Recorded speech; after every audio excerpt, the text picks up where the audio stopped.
¿Cómo están? Muy buenos días. Vamos a iniciar al Arsenal de Plumas correspondiente jueves 16 de mayo. Javier Guizar, ya más allá de la mitad de la semana.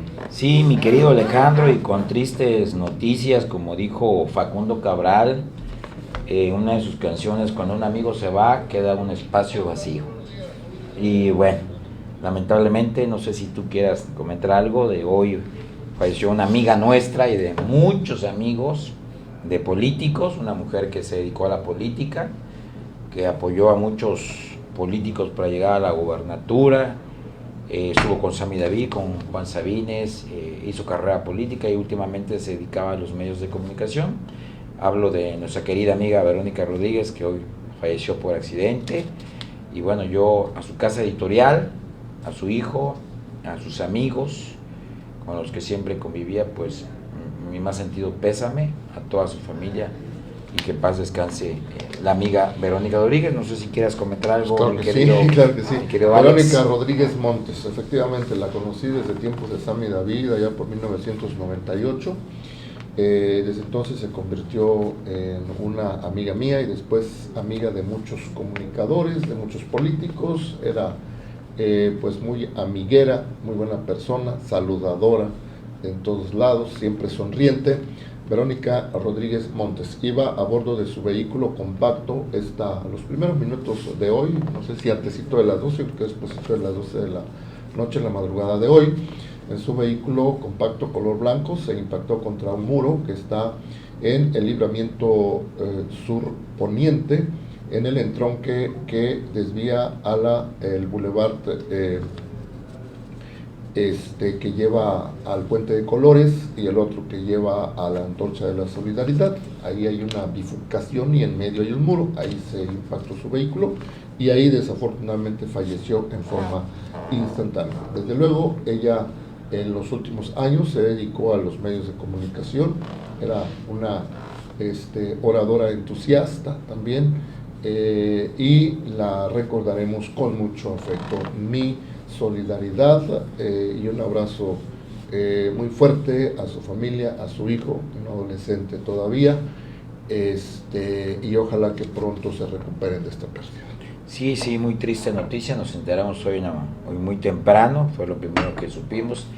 Por lo general, nosotros y mucha gente cuando nos levantamos, checamos Twitter, redes sociales, hay gente que se levanta en la madrugada a hacer periodismo y bueno, y a veces son referentes nuestros y tristemente ahí nos enteramos de la entonces nos adelantó nuestra querida amiga Berito. Yo antier la saludé, habíamos quedado de comer, pero bueno, ya no se pudo. Por ahí nos encontraremos en polvo, como dice la Biblia.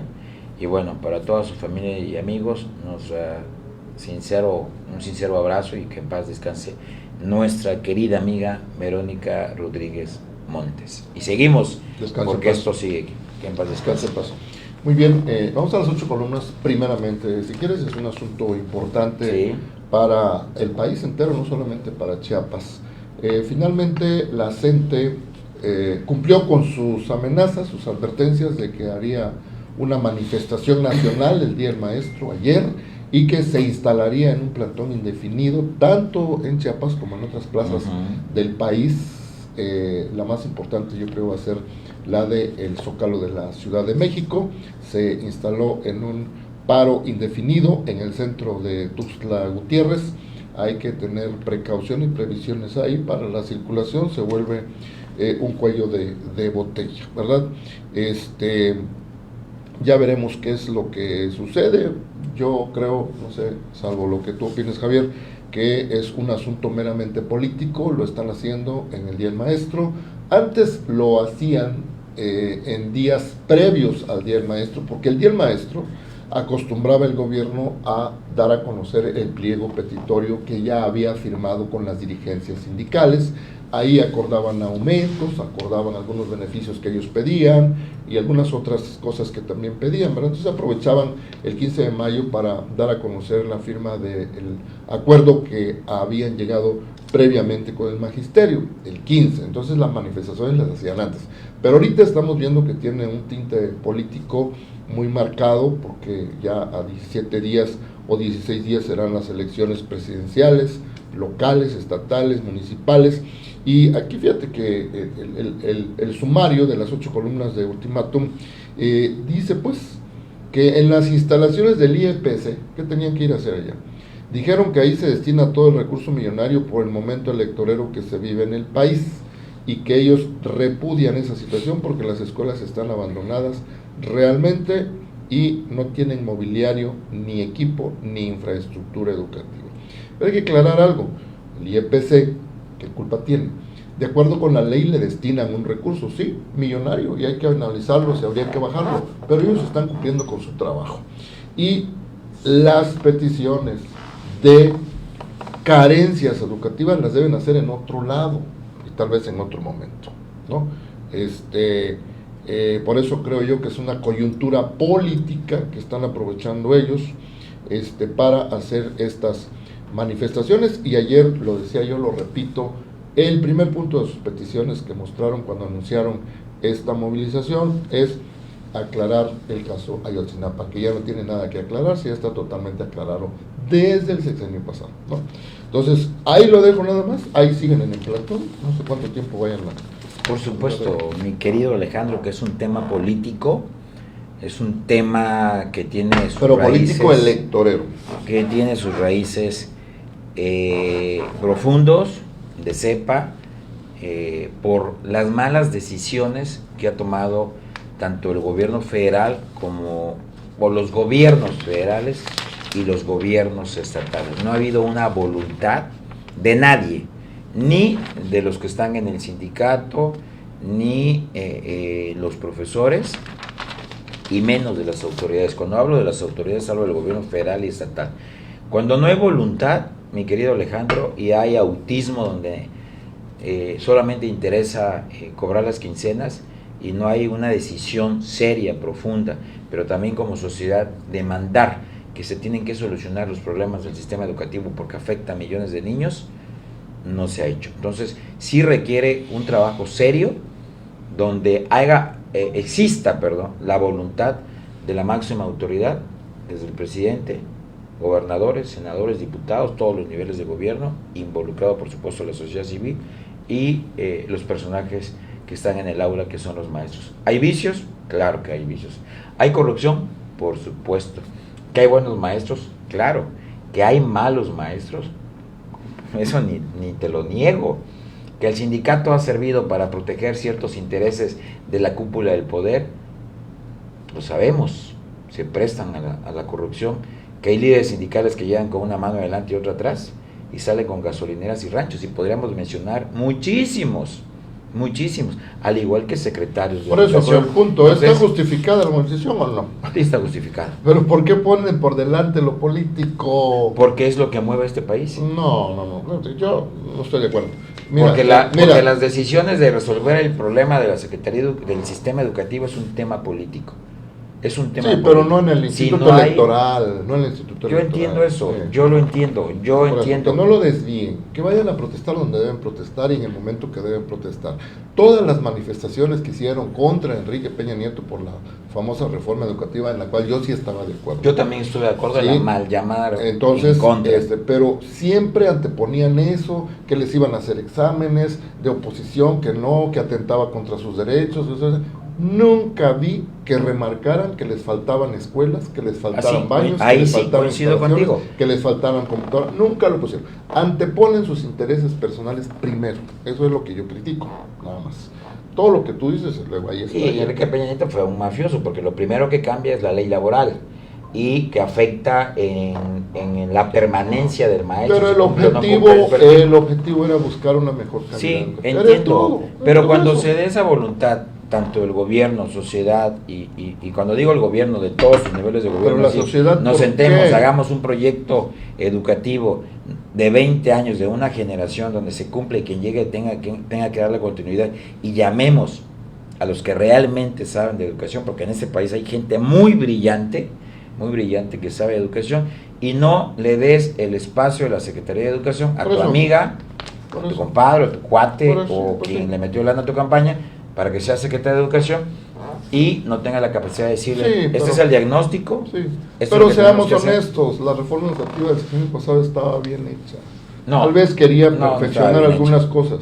Estaba bien hecha, estaba buscando mejorar la calidad educativa y eso no les gustó a ellos porque involucraba mayor esfuerzo, porque involucraba que se capacitaran constantemente, dicen que lo hacen, pero no sé en qué plano, porque las evaluaciones a nivel internacional siguen saliendo malas de los muchachos a quienes ellos enseñan, ¿verdad? Pero bueno, yo nada más decía eso, estoy criticando eso, no sé cuánto dure ese plantón, no sé qué haga la autoridad educativa, no que dure. La educación federal, la educación estatal, bueno, el problema es que dure, ¿cómo que dure? Abandonaron las aulas. Es que tiene que resolver, pero abandonaron las aulas. Quien tiene la responsabilidad de resolver es el gobierno del estado y el gobierno por federal. Por eso, pero no nos vayamos que lo que dure, digo, por eso, vamos a afectar otra vez la educación, no están teniendo educación muchos niños. Es que no hay voluntad. Ese es el problema. ¿Pero voluntad de qué? ¿De resolver el caso de Yotzinapa? No. El número uno que tienen. Y luego llegan a reclamar al Instituto de Elecciones.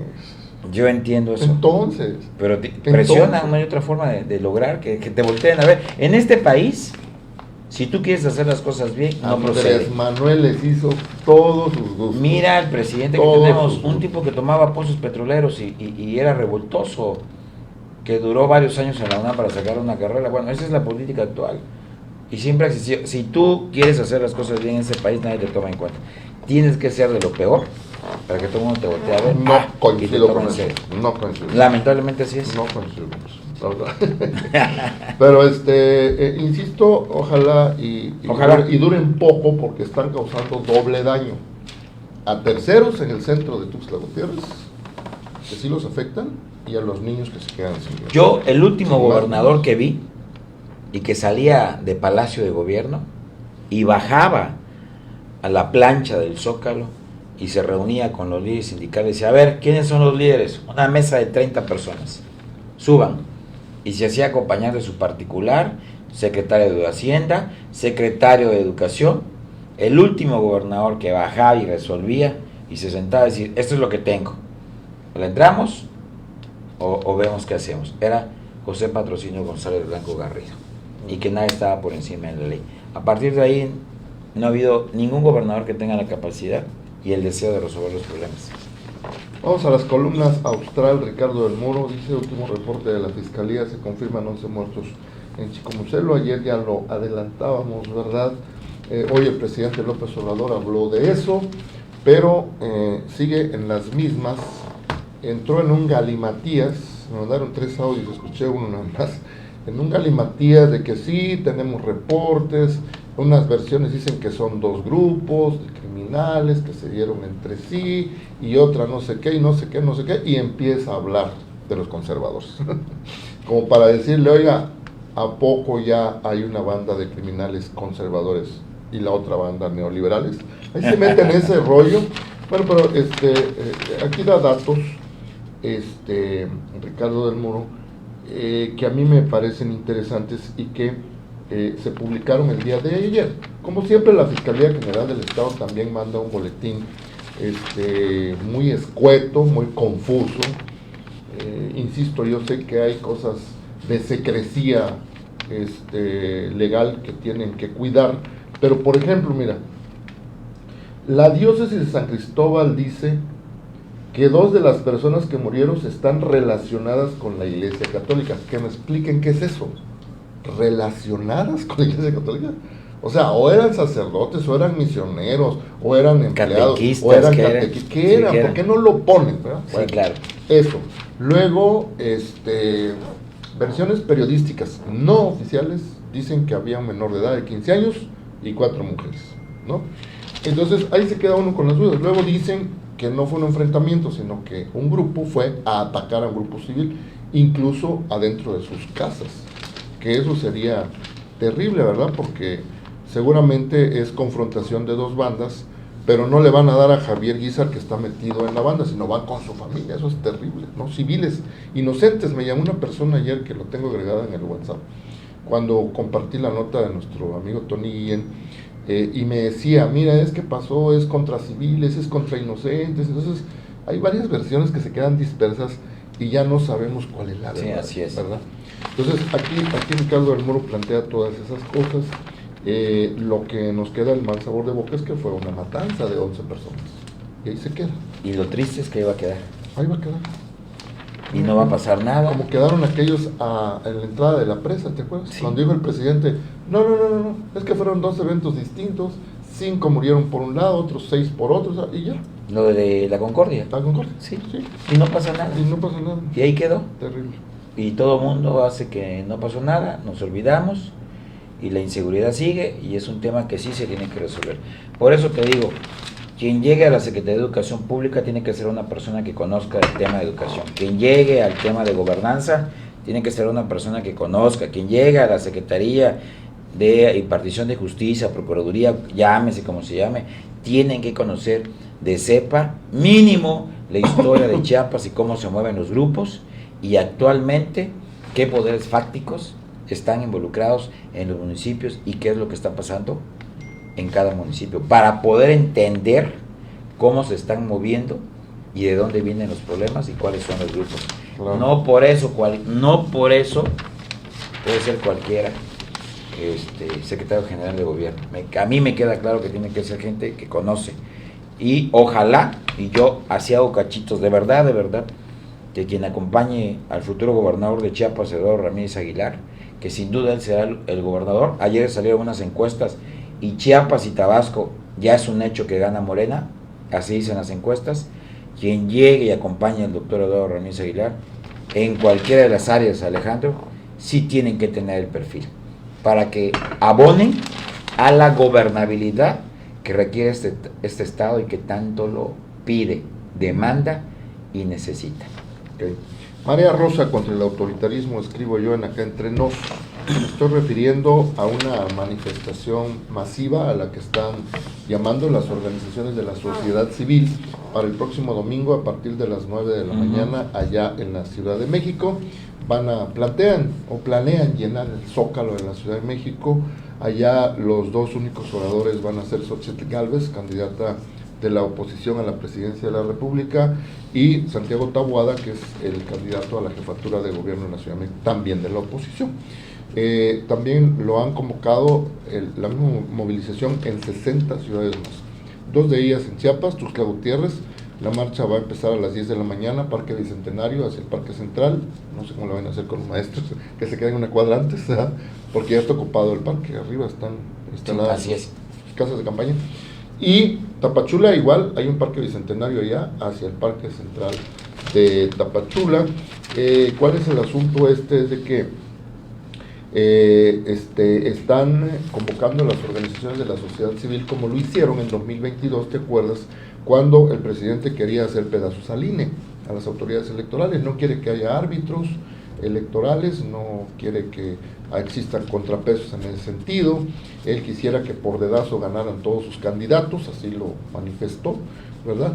No sé si recuerdas cuando muy llegó, me dio mucha risa, porque mandaron a cerrar las Islas Marías como cárcel, la hicieron como un centro de turismo, recuerdo, me interesaría ir a visitar, pero mencionó que iba a nombrar un gobernador de la isla, ¿no? O sea, como están por delante sus ímpetus de él estar nombrando con su dedo. Pero bueno, el asunto es que en el 2022 salió precisamente una multitudinaria marcha en la Ciudad de México, que se veía que eran muchísimas personas, también en varias ciudades del país, y se logró que no despedazaran al INE. Así es. Hubo un logro ahí, cuando el presidente dijo que iba por el plan B, que era modificar la Constitución, y tampoco pudo, estuvieron presionando, creo que les faltaron 4 votos nada más para lograr una mayoría calificada, no pudieron hacerlo, entonces va por el plan C. El plan C es hacerse del Congreso de la Unión con mayoría calificada en estas elecciones que vienen. Pero bueno, lo que quiero decir es que en aquella ocasión sí tuvo efectos esa movilización de la sociedad civil, que fueron de rosa, por cierto, del color del INE, porque estaban defendiendo al INE. Pero ya luego se volvió una manifestación en favor de todas las instituciones autónomas a las cuales el presidente quiere desaparecer, incluido el Poder Judicial y el Tribunal Electoral del Poder Judicial de la Federación. Entonces, eso es lo que está moviendo a toda esta gente que se va a reunir el próximo domingo allá en el Zócalo de la Ciudad de México. Y el punto 2, pues que el presidente los está criticando, que cómo es posible que vayan, Claudia Sheinbaum también, que no deberían hacerlo, que Xochitl Gálvez no debería ir. O sea, ya quieren convertirse ellos en los tutores de este país, de qué vas a hacer y qué no vas a hacer. Cuando la Constitución permite la libre manifestación, como en este caso la libre organización. Si de manera legal tú formas una organización social, pues lo puedes hacer, la Constitución te lo permite, ¿no? Entonces, ahí dejo la crítica, ojalá que haya mucha participación para protestar, digo yo, en favor de la democracia, contra el autoritarismo del actual gobierno y porque haya elecciones libres, equitativas y transparentes. Sí, yo coincido contigo, creo que la historia no miente, nunca ha mentido, y qué mal le hace a este país el poder de un solo hombre, y ojalá que quien gane la presidencia de la República, que sin duda será una de las dos mujeres, tenga contrapeso, tanto en la Cámara Alta, que es el Senado, y la Cámara Baja, que es la Cámara de Diputados Federales. Es necesario el contrapeso de ideas, es necesario el contrapeso de proyectos, y es necesario el contrapeso de acuerdos, de pacto, de diálogo, para que esto camine. No puede estar el poder centrado en una sola persona, sea hombre o sea mujer, sea doña Claudia o sea doña Xochitl. Es necesario el contrapeso, ayuda a la transformación, al camino de este país, y la historia no miente. Pasamos por Porfirio Díaz, aun cuando hubo desarrollo, digo, en esa época habían 15 millones de mexicanos, de los cuales solamente 2 millones vivían bien, Alejandro, y 13 millones eran pobres, en pobreza y pobreza extrema. Por eso vino la Revolución Mexicana. Hoy somos 135 millones, un poquito más, un poquito menos de mexicanos, de los cuales el 70% está un poquito arriba en pobreza, y el 45%, dicen ellos que bajaron los índices de pobreza con los programas de bienestar, están en pobreza extrema, de los cuales 6 millones de niños, niñas, de niños y niñas, 6 millones, están en una situación muy crítica en este país, mi querido, y es de 5 años, de 0 a 5 años. Entonces, es un tema que hay que analizar y hay que reflexionar. Muy bien, invitamos a leer a Enrique Quintana, coordenadas Estados Unidos y China, estamos entre las patas de los caballos. Sí. Está hablando ahí de las actitudes que está tomando Biden, imponiendo aranceles a la introducción de autos eléctricos procedentes de China de 25 a 100%. Y Donald Trump amenazó con incrementar el arancel a la totalidad de las importaciones chinas a 60%. Hay un pleito ahí entre Estados Unidos y China que a México nos lleva entre las patas. Por supuesto. Por eso dice aquí, estamos entre las patas de los caballos. Por supuesto. Lean a Enrique Quintana. Gracias, pues, por habernos escuchado, atendido en esta ocasión. Hasta la próxima. Buenas tardes.